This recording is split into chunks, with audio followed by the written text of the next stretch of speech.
Yes, Pinto. Yes, Sanjay ma'am. Pinto.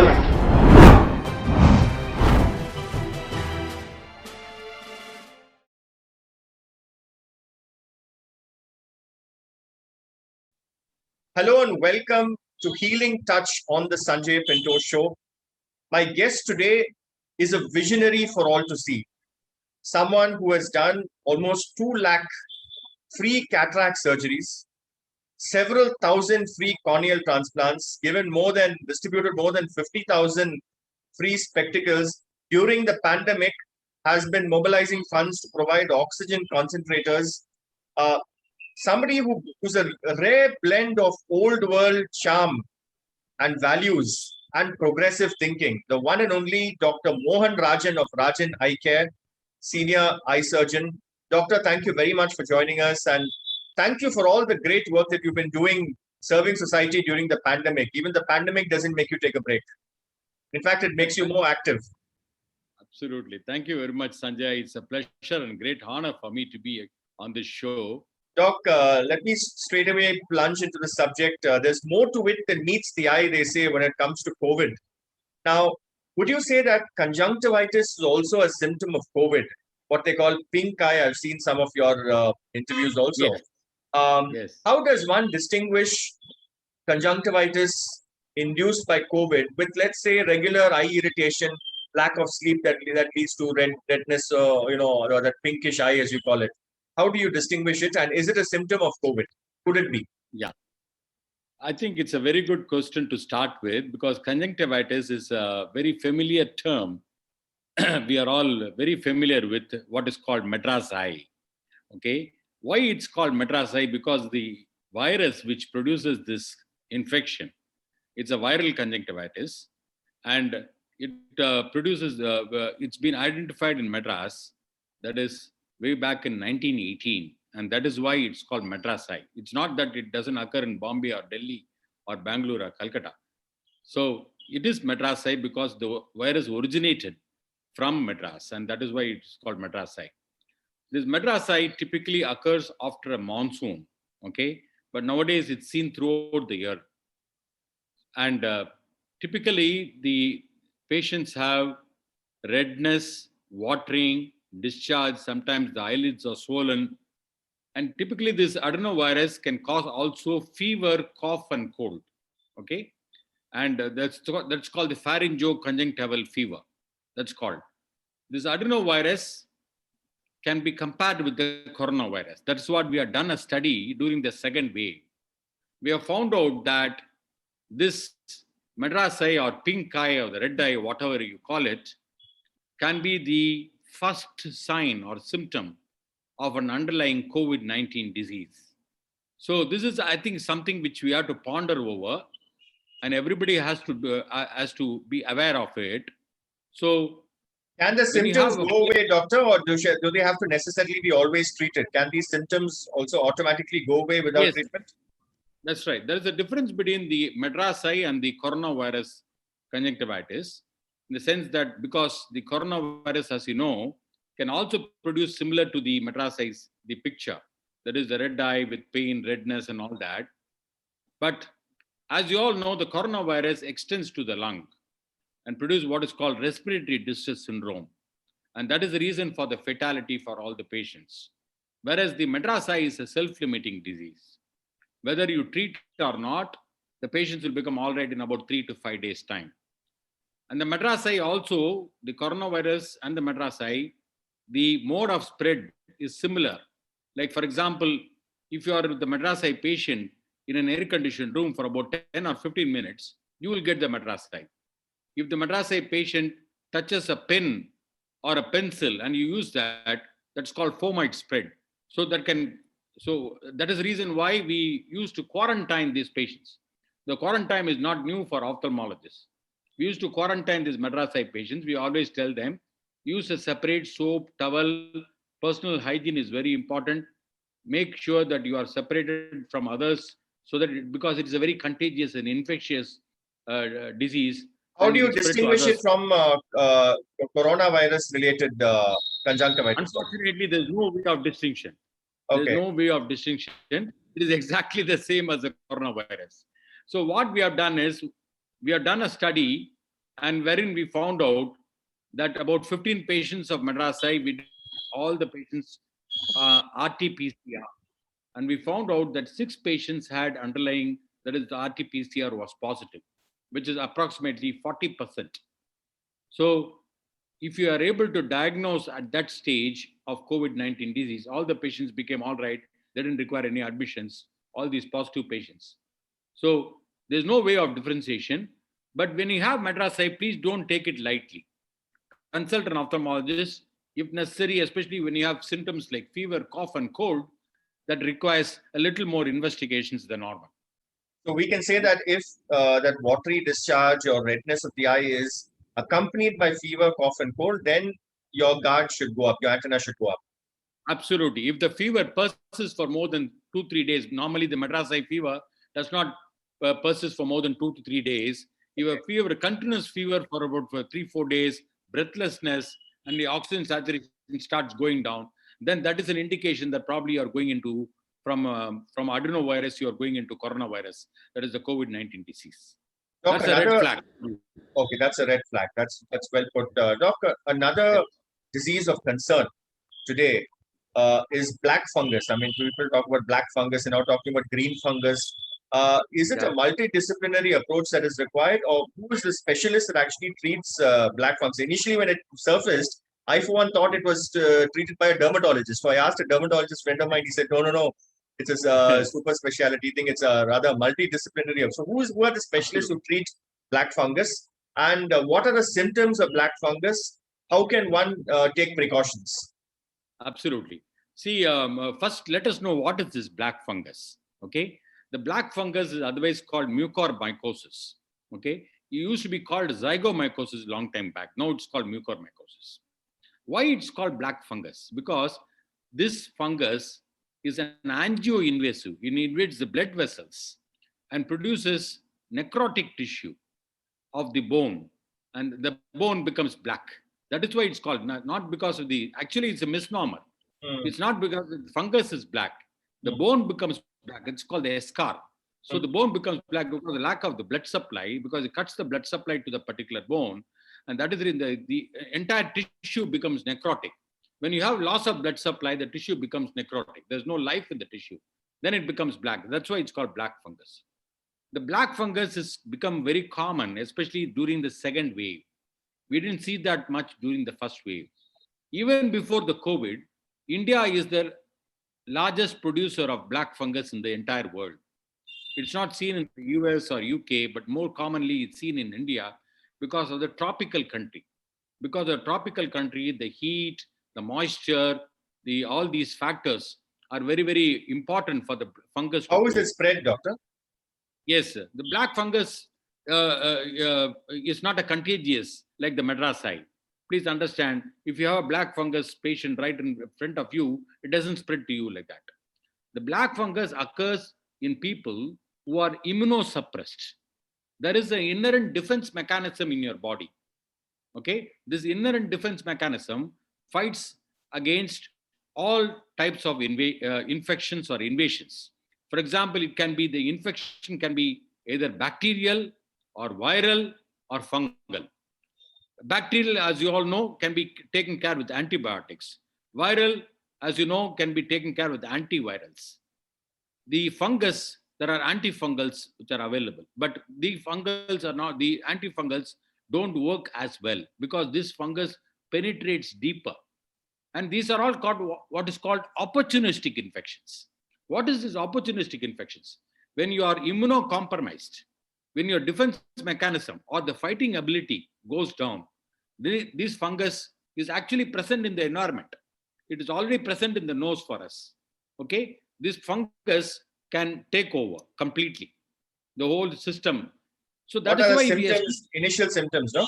Initial symptoms are bloody discharge from the nose, brownish discharge from the nose, pain in the nose, pain on one side of the face or facial pain, toothache.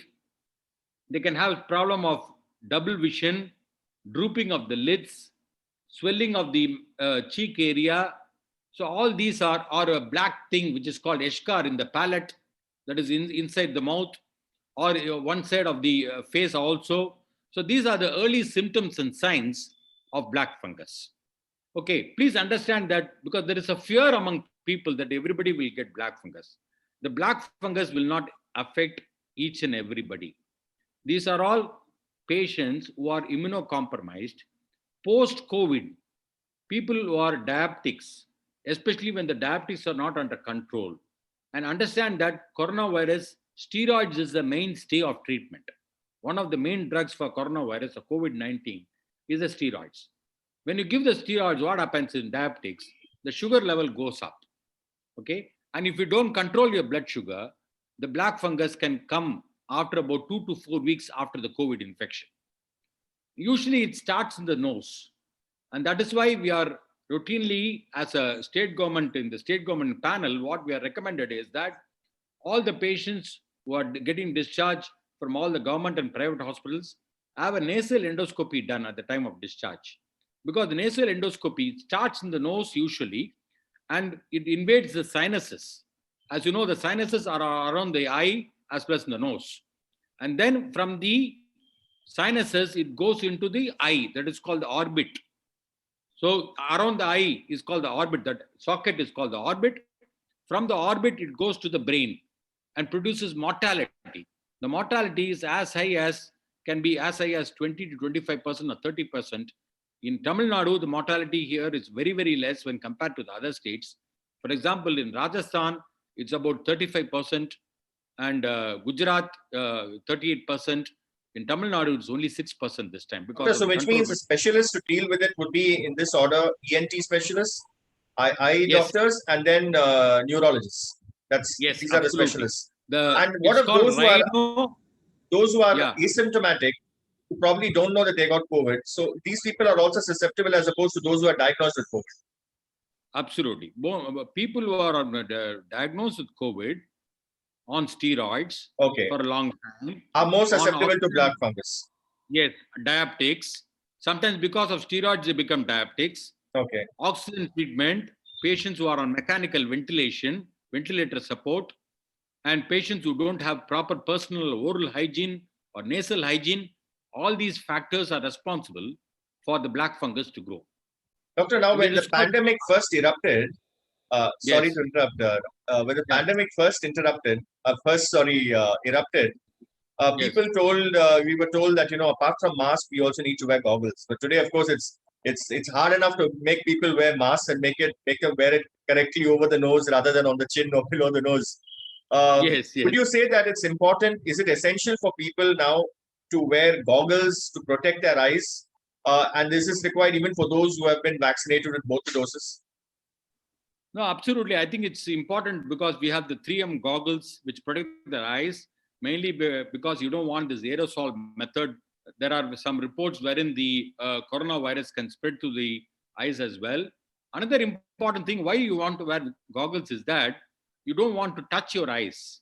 Okay, the infection, what we call as MEN, mouth, eye, and nose. These are the 3 areas wherein the corona can spread into the body, into the lungs. So through the mouth, that's why you wear a mask.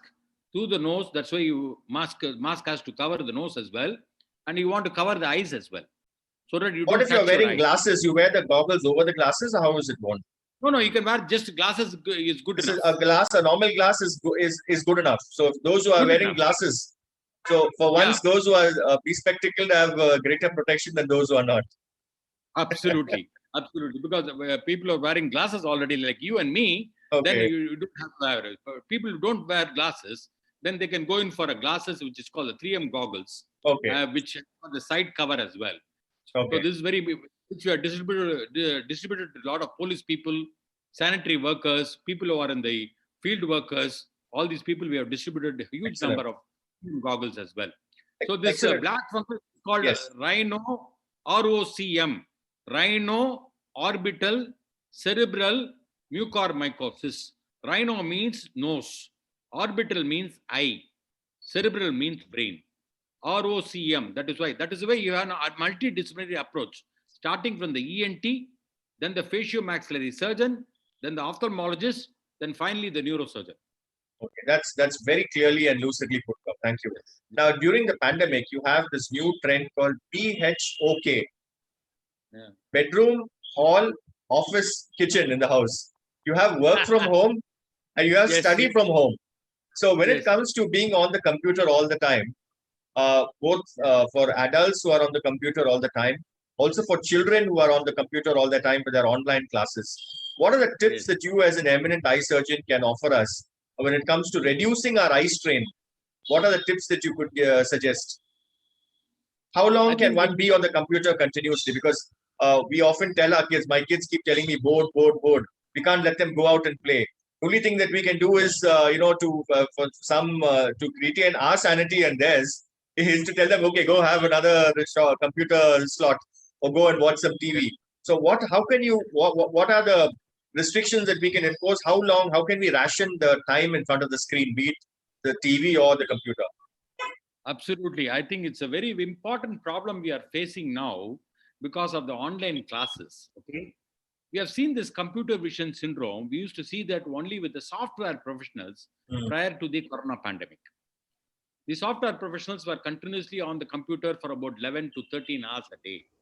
Okay. And they were having severe eye strain, fatigue, the eyes become tired, dry, redness, itchy, and sometimes they get headache and neck ache as well. All these problems used to occur in software professions, which is called the computer vision syndrome or CVS. As you all know, the computer vision, the computers are being used close to by about 400 million people across India. And how many people are using smartphones? 800 million people, which is one of the highest in the world.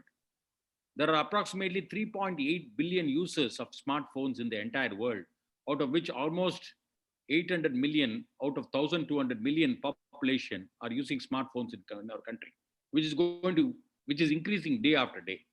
So everybody is using smartphones or laptop, especially for seeing all the children are all now glued to the computer. Not that they were before the pandemic.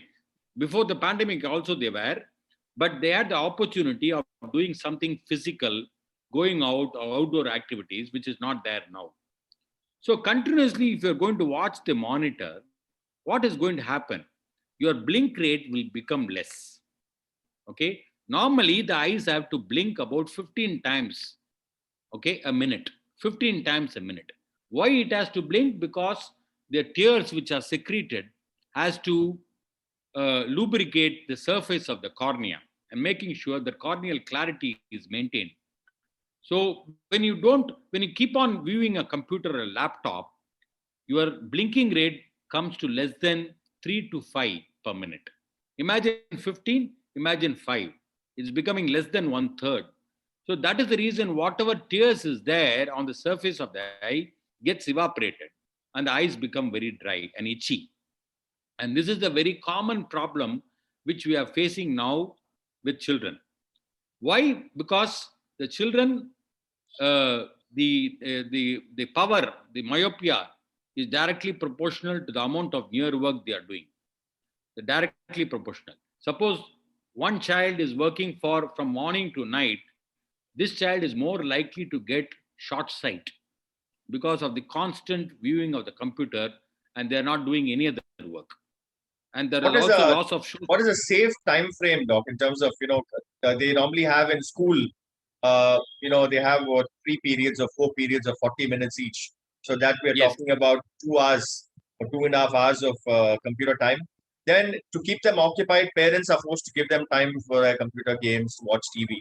So what would be a yeah. safe time limit for a child to watch the screen per day? No, actually, the American Academy of Ophthalmology has laid down certain protocols for the that is the what you call the computer time or the screen time, what we call as screen time for children. Under 3 years, absolutely no online classes. Between 4 and 6 years, you keep it around 90 minutes with 1 or 2 breaks. Every 40 minutes, you give a break. The break has to be in the form of some physical activity. Okay. The problem is during the breaks also, now children are working on the smartphone. during the online classes, they are working on the desktop or the laptop. During the breaks also, they are playing with the video games on the online, with the smartphones. They're constantly like this only. So because of that, because of the wrong position, because of that, they get neck pain, headache, and all these problems occur. Between 4 and 6 years, as I told you, 90 minutes. Between 7 and 12 years, they can have about 3 to 4 hours, 180 to 240 minutes with 3 or 4 breaks. So as I told you, every 40 minutes, they should have a 10-minute or 15-minute break. And during this break, they have to do something different. Listen to music, do some yoga, do some physical activity. All these will relax the eye muscles. And I always believe If in what physical activity is not possible, doc, let's say they don't want to send the child out because of the pandemic, the gated within the community. house itself. Within the house Within the itself, they house. can do it. Okay. Within the house itself, they can walk up and down Okay. or listen to music. They can put the earphone, listen to music. But only thing is they should not do any near work. Okay. They should not do, yes, only thing, anything, any other activity is fine. Beyond That is- 12 years, yeah. That is, you said Beyond 3 hours, 3 hours to 2.5 to 3 hours for age group of 7 to 12. 7 to 12. 12 Beyond to 12 years, yeah. Yeah, 12, beyond 12 years, they can go up till about maybe 6 hours with the lunch break. Okay. Lunch break of about 40 minutes or 30 minutes, and 3-4 breaks they should have, 6 hours. The problem is now all the schools are now online classes they're having. So from morning to evening, they're having online classes. No, unfortunately, the private tuitions, because many of them are going for private tuition, especially the older students, like 10th, 11th, and 12th, they're all going for. The private tuitions are also going on online. So they have to be glued onto the computer. So there are certain protocols which you can follow while working on the computer or when you have the screen time. The protocols are very, very simple. Like keeping the computer at a distance of about 50 centimeters to 60 centimeters from the eye, approximately 20 to 25 inches from the eye. And keeping the computer or the laptop below the eye level. If you keep it above the eye level, the eye will not blink. If you keep it below the eye level, it has to be 6 inches below the eye level. So make sure there is no glare on the computer screen. Don't have very bright screen also. Make sure that you can use some filters, some screens. For example, the polarized screen can be very useful, or even blue filters on the glasses. The blue filters can reduce the eye fatigue, the eye, the eye muscle exhaustion, the dryness can also. Use lubricant eye drops. There are a lot of lubricant eye drops which can use frequently. Steer fresh Then and all that. Yes. Yeah, refresh. Yeah. Refresh tears, high cool eye drops. So many drops are available. There are a dime a dozen which are available now across the counter. So which you can use. And also making sure that your position is very important. That is, many children, they lie down and watch the smartphone, or lie down and see the computer, or turn to one side and do it in dim light. So all these can aggravate the myopia. So that is the problem with this thing. So we have done a study, and in this particular study, what we have done in the past 1.5 years, the incidence of myopia has gone from almost 15% to 22%, 7% jump. No, Yes. that brings me to a very interesting question now that you mentioned this. It's quite shocking. So now people are kind of, they can't go to movie theaters, no other entertainment. The only entertainment, for instance, for me, is to binge watch on, Netflix, Hotstar and all that. And invariably we watch it in the night with the light switched off. So many of us have TVs in our bedrooms. So what you're saying is watching TV with the light switched off could lead to myopia. Is it? No, absolutely. Absolutely. Watching TV, you should always have some, dim light, not very bright light, dim light in the background of your TV. Okay. Not switching off the light in the bedroom and watching Netflix and all that. Okay. Yes. Always bigger screens are better. Bigger screens are better. TV watching is not as harmful as the computer or the laptop or the smartphone. Okay. Because the bigger screens, you're looking from a distance. The bigger the screen, the better always. That is why I encourage all the students, go for desktop or laptop. Can eye-related consultation be done online? Does it lend itself to that? Is it possible at all to do online consultation? You can, Absolutely. You without those can. microscopes and all that, without all those that paraphernalia that you have, high No, tech no, no. Yeah, place that you have. no. Yeah, the WhatsApp video call itself is a very, very important way by which you can communicate. And what is important is many people now, many older patients are communicating with me. So only thing is they have to take a very good photograph of the eye, Okay, a little magnified, zoomed up photograph of the eye, and send it to me, and we'll be able to give a consultation on these things. If you have excellent. any I think doubt, that yes, should be a big relief to several people watching this absolutely, interview. big relief. Final question to you, Doc. Yes, Is it safe at this time to undergo eye surgeries, or can they be postponed? I mean, if it's an elective surgery, yes, you can postpone it. But somebody who's got an like a ripe cataract or any other emergency, is it safe to undergo an eye surgery at this time? absolutely. I'm glad you asked that question because it is very safe to undergo the eye surgery because we take all the precautions. By eye surgery, you will not have get coronavirus because we take all the precautions before the surgery, during the surgery, after the surgery also. On the contrary, make sure that you don't postpone your eye treatment. Many people come to us now because of the corona pandemic, because they're not able to come during the lockdown. They're coming with very hyper mature cataracts. Hyper mature, that is gone beyond the stage of maturity. And because of the cataract bursting into the eye and producing glaucoma, so they're coming in a very advanced stage. Similarly, because we have to operate on an emergency basis for these patients, and we cannot guarantee vision at that time. Similarly, diabetic retinopathy, instead of coming at stage 1 diabetic retinopathy, they're coming with advanced stage 3, stage 4 diabetic retinopathy.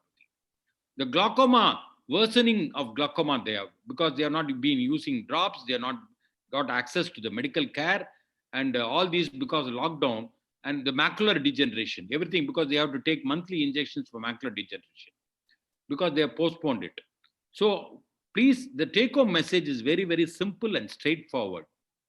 Don't neglect your eyes. The gift of sight is the gift given to mankind by God. Don't neglect. And if you have any early symptoms or signs, either video consultation or if you have any other major things, I think you do not would hesitate to come to an ophthalmologist. That is what I want to give.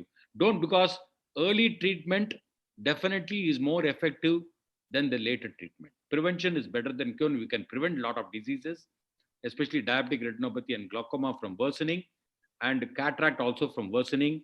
We can also make sure. So it is absolutely safe to do an eye surgery now without any problem at all. Okay, one final question before I let you go, Doc. I know you're busy and it's a Sunday for you as well. Been very kind to give us your time.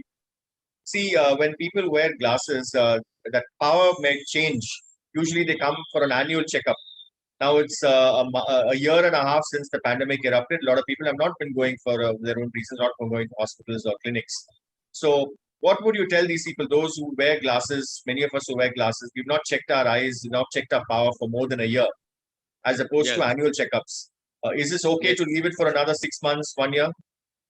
No, we need to do what is called self vision check for them. Okay, There's a way of doing it. You have to close one eye, look at the distance, okay, and close the other eye and look at the distance. So if they are not able to see as well as they were seeing before, it means the power has changed or it's gone up or gone down or whatever it is, hmm, and they need to come to ophthalmologist. And if they don't have any other symptoms, then nothing wrong in postponing it.